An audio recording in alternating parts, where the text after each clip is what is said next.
예루살렘에 예수님께서 입성하시고 11절부터 보게 되면 열매 맺지 못한 무화과 나무를 저주하시는 모습이 나오게 됩니다. 마땅히 열매를 기대했음에도 불구하고 그 열매 맺지 못한 것에 대해서 책망하고 계신 것을 보게 되는데, 날마다의 우리의 삶은 주님과의 관계성 가운데 열매를 맺고 또 우리가 주님으로부터 공급받은 것을 가지고 나아가서 또 전하고 나누고 베푸는 그 열매 맺는 온전한 삶을 살아가야 된다는 것에 대해서 또 하나님께서 우리에게 말씀해 주고 있습니다. 19절 보면 날이 저물매 그들이 성 밖으로 나가다가 아침에 지나갈 때에 무화과 나무가 뿌리채 마른 것을 보았다라고 이야기합니다. 그러니까 예수님의 저주를 통해서 뭐가 되죠? 뿌리채 마른 거예요. 죽은 거예요. 하나님의 생명의 말씀, 그 인도하심을 우리가 생각하게 되면 좀 낯선 것으로 보여지게 되는데, 하지만 열매 맺지 못한 것에 대해서 아주 단호하게 말씀하십니다. 열매 맺지 못했다라는 것은 무화과 나무는 이제 이스라엘 민족들을 상징적으로 가리키는 거죠. 또 그들이 하나님의 말씀을 보고 듣고, 심지어 그들은 하나님의 말씀에 대한 전수자죠. 제가 가끔 말씀드리지만은 이스라엘 민족들이 아니었으면 성경이 우리에게 올 수 있었을까? 하나님 말씀을 받고 또 듣고 정리하고 이 편집한 모든 사람들이 이제 유대인들이잖아요.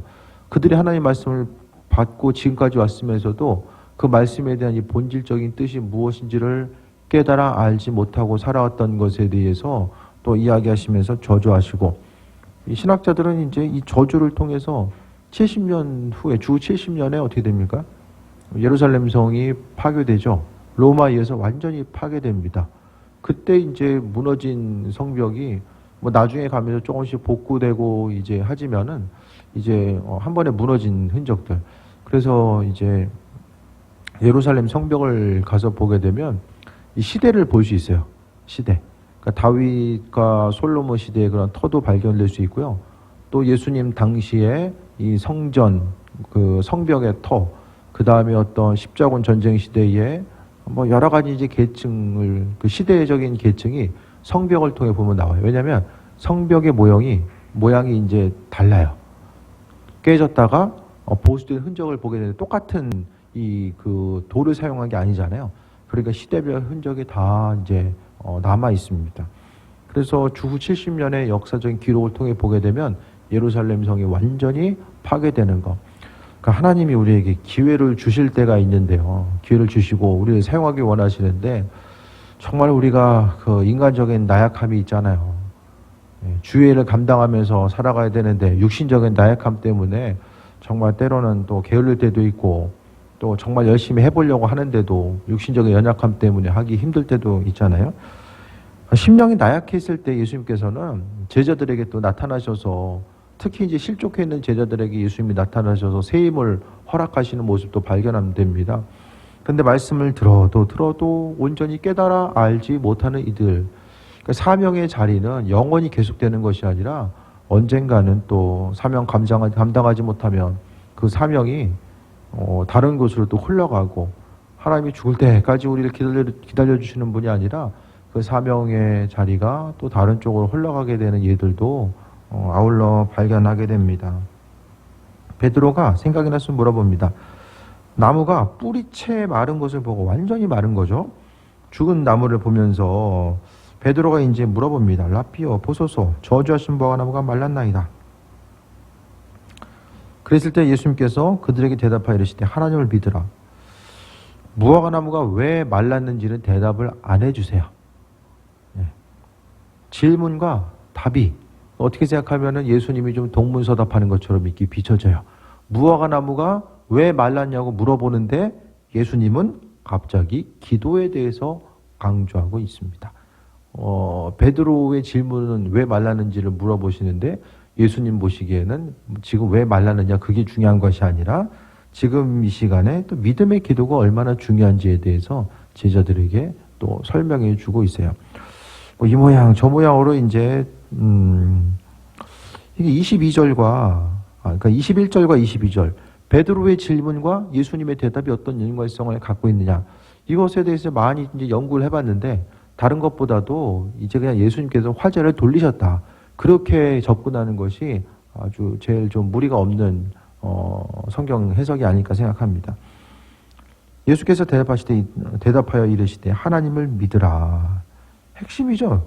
다른 것이 아니라 하나님을 믿으라고 이야기하시면서 뭘 믿는 거죠? 하나님이 창조주 되심에 대해서 믿고 우리의 삶의 여정 가운데 주인 되셔서 그분의 일을 행하신다라는 것에 대해서 믿음을 가지고 살아가는 거죠.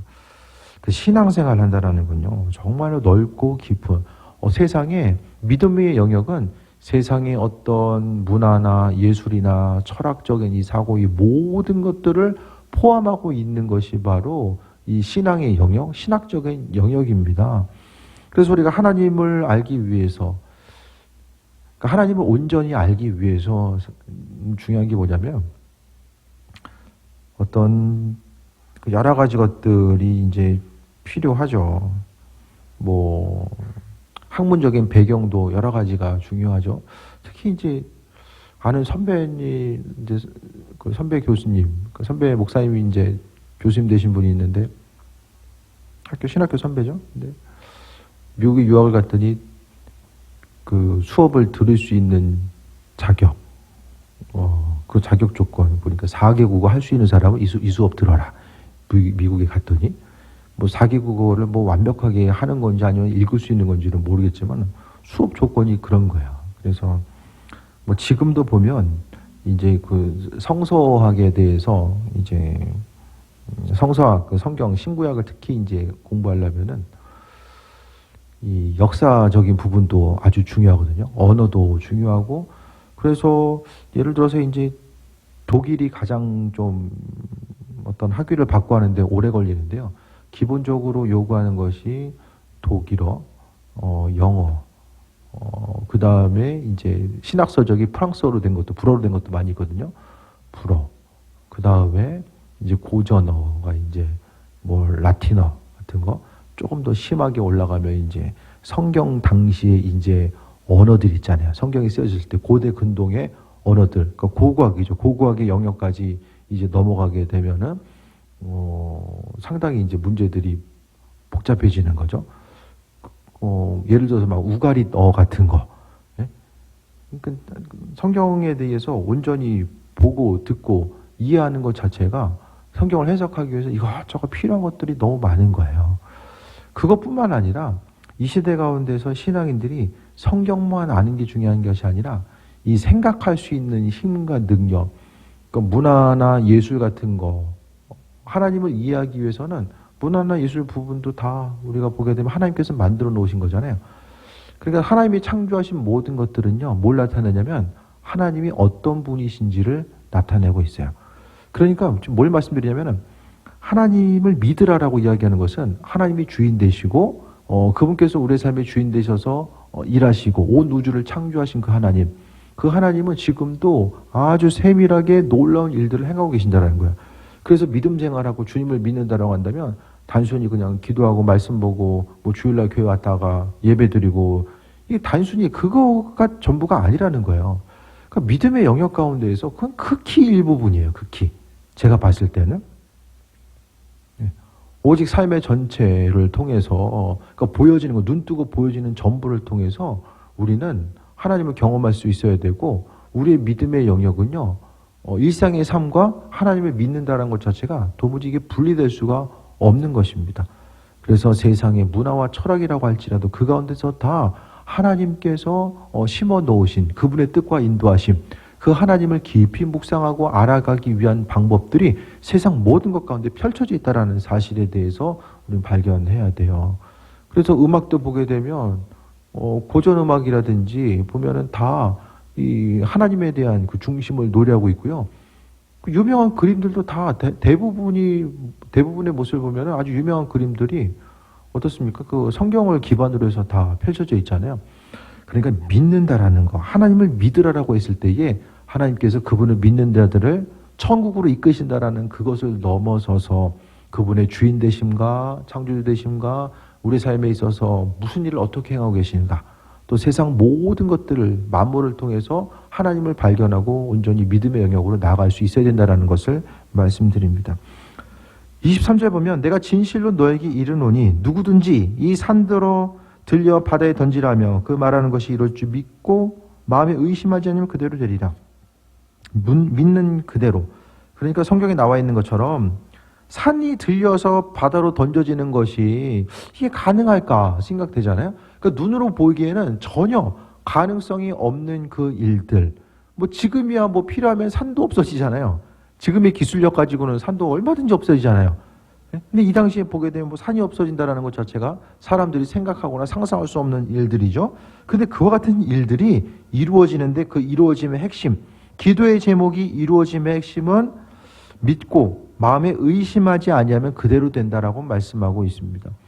그러니까 신앙생활함에 있어서 기도 제목이 응답되는 것의 가장 중요한 부분은 믿음의 영역이죠. 믿음. 그러니까 믿는다라는 거. 그러니까 하나님이 그런 게 실제적으로 신앙생활하면서 어려운 거는 내가 지금 기도하는 이 기도 제목들이 하나님 마음에 합한 것인가. 믿음의 기도의 전제 조건 하나는 그 기도의 제목이 하나님 마음에 합한 것이 되어야 된다는 거예요. 그게 아니라 그 조건이 아니면은 뭐 내가 바라고 원하는 것이 다 믿고 이루어지는 거. 그 하나님이 무슨 요술램프가 아니잖아요. 내가 바라고 원하는 거. 우리가 바라고 원하는 것들이 다 이루어졌으면 우리의 삶은 어떻게 될까요? 바라고 원하는 것들이 다 이루어지는 것이 우리의 삶에 있어서의 행복일까? 그 게임 회사를 설립해서 우리나라 지금 뭐 부자 1, 2위 순위에 있었던 김택진 씨가 자살했잖아요. 그 모든 것들을 가지고 있었던 그가 세상적으로는 뭐 이럴 것 다 이뤘죠. 근데 한순간 이제 우울증이 심해져가지고 자살했다는 거예요. 그 삶의 순간순간마다 우리가 어떤 보여지는 거, 들려지는 거, 내 마음의 원대로 되는 것이 우리의 삶에 있어서의 참된 유익이 아니라 내 삶에 있어서 가장 유익한 것을 그것이 무엇인지 우리가 알 수 있습니까? 기도라는 건요, 어떻게 생각하면 참 조심스럽게 두드리는 작업이 아닐까 생각을 해요. 하나님께서 끊임없이 두드리는 거죠. 주님, 내 마음에 이런 소원이 있고 이런 부분이 있는데 이런 부분이 하나님 마음에 합한 것인지 계속해서 두드리는 거예요. 기도를 해야지만 이게 두드리는 거거든요. 이 두드리면서 아버지 마음에 합한 것이면 주님께서 이루어주시는 것이고 또 주님 보시기 이것이 합하지 않은 것이고 결국에는 우리의 삶에 있어서 유익이 되지 않는다라고 하면 그 부분에 대해서 응답하지 않으시는 거죠. 하지만 우리는 잘 몰라요. 이 부분이 하나님 마음에 합한 것인지 아닌지에 대해서 모르기 때문에 기도 제목을 가지고도 먼저 기도하는 거죠. 아버지께 주님, 내가 기도하는 기도 제목들이 하나님 마음에 합한 것인지 알기 원합니다. 그것에 대해서 이후에 하나님께서 그게 중요할 것 같아요. 주님, 이 기도 제목이 하나님 마음에 합한 것이면 더 기도할 수 있는 힘과 능력 주시고 그것이 원하는 것이 아니면 그냥 빨리 알게 하셔서 멈추게 하시길 원합니다. 그 기도의 제목들이 중요한 것 같아요. 하지만 하나님 마음에 합한 것이다라고 하는 이 확신이 있을 때에 우리가 해야 될 것은 믿고 의심하지 않고 기도하는 것. 기도 제목에 있어서 가장 중요한 것은 믿음입니다. 믿음. 믿음의 기도. 습관적으로 반복하는 것. 물론 믿음이 있어야지 뭐 습관적으로 반복해서 기도할 수 있지만은 먼저 돌아봐야 될 것은 내가 기도하는 그 기도 제목의 그 신앙적인 그 동기, 기도의 동기 자체가 무엇인가에 대해서 돌아보고 믿음으로 주님을 향해서 간구해야 되는 것을 이야기합니다. 그래서 여러분이 지금 기도하는 기도 제목들에 대해서 얼마나 믿음이 있으십니까? 믿음으로 기도하십니까? 아니면 방법이 없으니까 그냥 이거라도 열심히 해야지 해가지고 하십니까? 주님께서 원하시는 거, 기도 제목이 응답되거나 응답되지 못하는 거에 있어서의 제일 첫 번째는 하나님 마음에 합한 것으로 구해야 되고 그 다음에 하나님 마음에 합한 것으로 구한다라고 한다는 그 전제 조건이 성립이 되면 그 다음부터는 믿음으로 구해야 돼요. 마음에 의심하지 않으면 그대로 된다. 하지만은 마음에 의심하면은 되는 것이 아무것도 없는 거죠. 아무리 기도해도 두 마음을 품고 야고보서 1장을 통해서도 두 마음을 품으면 어떻습니까? 믿음으로 기도하다가 이 마음에 의심하다가 계속해서 이게 왔다 갔다 하면은 두 마음을 품어 정함이 없는 자다라고 말씀합니다. 두 마음을 품으면은 문제는 되는 것도 없고 안 되는 것도 없고 아무것도 없어요. 기억이 없어요. 하나님의 이끄심과 인도하심을 경험할 수가 없다는 거죠. 믿음 생활하면서 우리가 좀 기대함 가지고 신앙생활 해야 됩니다. 삶을 살아가는 것도요, 기대함 가지고 살아가야 됩니다. 그냥 오늘 하루 버티고 그냥 그럭저럭 살아가겠지, 거기에 중심 두는 게 아니라, 믿음 생활한다는 것은 하나님 나라에 대한 소망감을 가지고 있는 것처럼 오늘 하루를 살아감에 있어서도 뭔가 좀 기대함이 있어야 되지 않을까요? 하나님께서 이 한 주간 하실 것에 대한 기대함, 그냥 알아서 그냥 마냥 하시겠지, 그것보다는요, 구체적으로 하나님께 뭐 장기적인 기도 제목도 중요한데, 이번 한 주간 하나님께서 행하시고 이루실 것에 대한 소망함 가지고 이 기도 제목을 가지고 나아가는 것도 중요합니다. 24절 봅니다. 그러므로 내가 너에게 말하노니 무엇든지 기도하고 구하는 것은 받은 줄로 믿으라. 그러면 너에게 그대로 되리라라고 합니다. 22절을 통해 보게 되면 하나님을 믿으라라고 말씀하고 있고, 23절을 통해 보게 되면 마음에 그 말하는 것이 이루어질 줄 믿고 의심하지 않으면, 믿는다라는 거. 24절도 믿으라, 구하는 것을 받은 줄로 믿으라. 그러면 너에게 그대로 되리라. 22절, 23절, 24절을 통해서 계속해서 예수님이 하고 싶은 바가 뭐죠? 믿으라는 거예요. 믿고 기도하라는 거예요. 문제는 믿지 않고 기도하는 이들이 있었기 때문에 예수님께서 기도에 대해서 중심적인 것을 믿으라는 거죠. 그러니까 기도에 대한 가르침에 있어서 핵심 뼈대가 바로 이제 믿음에 있다는 것에 대해서 말씀하고 있어요. 그러니까 안 그런 것 같아도 믿음 없이 기도하는 경우가 너무 많아요. 믿음 없이. 습관적으로 믿음 없이 기도하는 것에 대해서도 항상 조심해야 됩니다. 그래서 믿음으로 간구하는 것. 믿음으로 간구한다는 것은 된 줄, 받은 줄로 믿으라. 그럼 어떻게 됩니까? 삶의 행동 자체가 하나님께서 주신 것들을 지금 누리는 거죠. 네. 기도 제목이, 그러니까 하나님의 인도하심의 세계는요, 과거나 현재나 미래나 다른 것이 아니라 하나로 연결되어 있는 거예요. 네. 과거나 현재나 미래나 다를 바가 없어요. 그렇게 되니까 당장 기도 제목이 이루어지지 않는다고 할지라도 어떻게 됩니까? 현실에서 기도 제목을 이루어진 것을 보고 듣고 누리는 거죠. 그러니까 믿음의 영역은 무엇입니까? 볼 수 있고 만질 수 있고 경험하는 것이 믿음의 영역이 아니라 지금 당장은 보고 듣고 경험할 수가 없어요. 그런데 없지만은, 다른 사람들은 없다고 생각하지만 내 마음이 변화되고 이미 하나님께서 그 기도 제목들을 이루어진 줄 믿고 그대로 움직이고 반응하는 삶을 살아갑니다. 그렇게 되면 나타나는 변화가 뭐죠?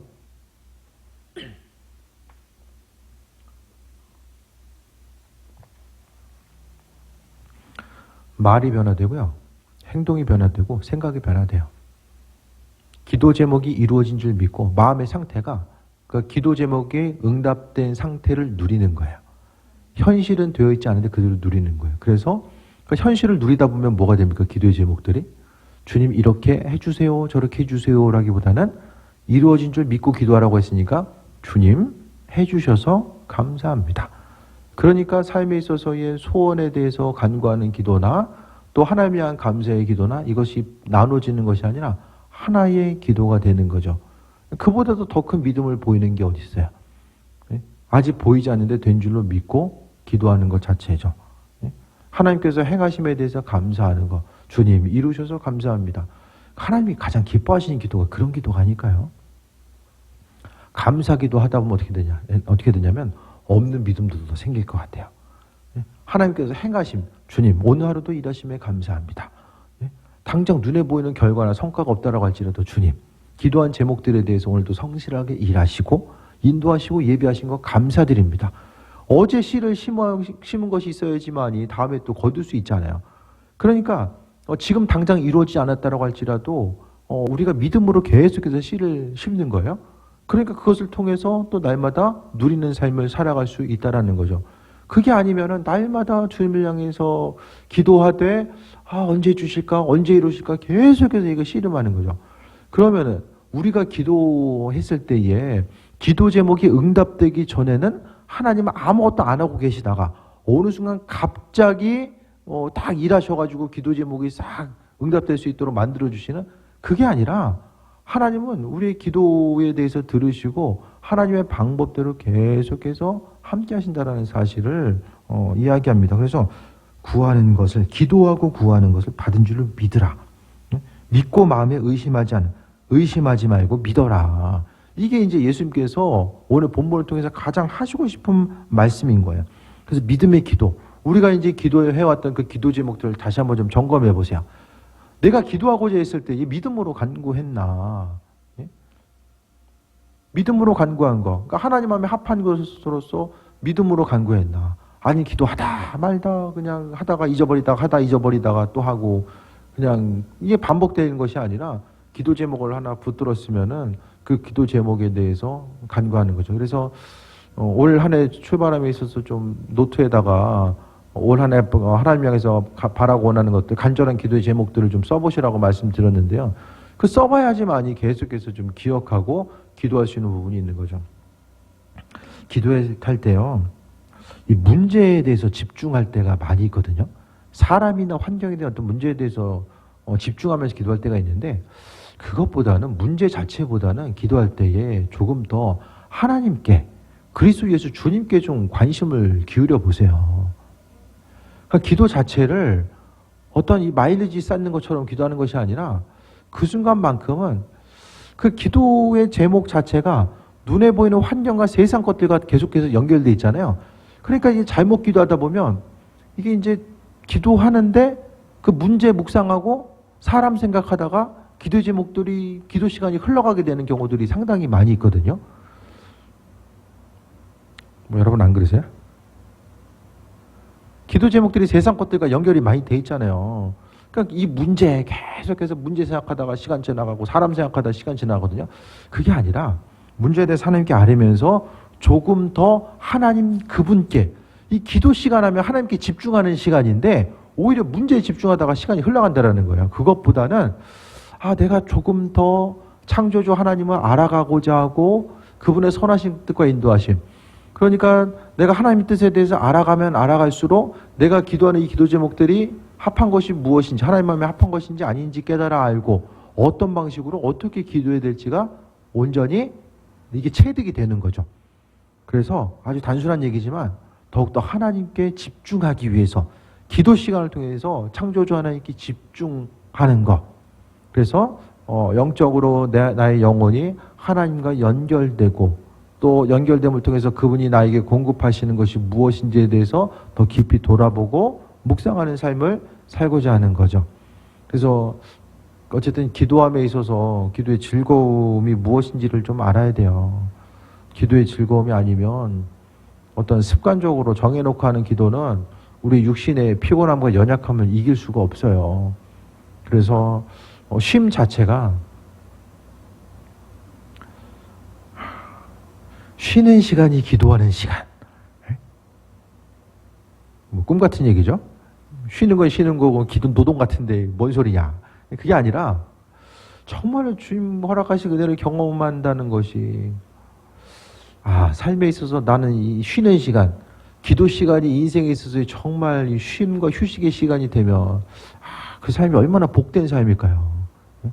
의지를 동원해서 그게 아니라 기도 시간이 영과 육이 쉬는 시간으로 우리가 되어주신, 그게 되기 위해서는 이 성령 인도하심 따라 기도해야 돼요. 성령 인도하심 따라. 그게 아니라 이게 육신 내 힘을 써가지고만 기도하려면은 그 부분이 될 수가 없어요. 그래서 쉼을 얻는 시간 자체가 좀 기도함을 통해서 나아가는 것. 그러니까 결국 기도 시간이 쉬는 시간이 되기 위해서는 하나님 공급하신 것들을 순간순간 우리가 경험할 수 있어야만이 그 모든 것들이 가능합니다.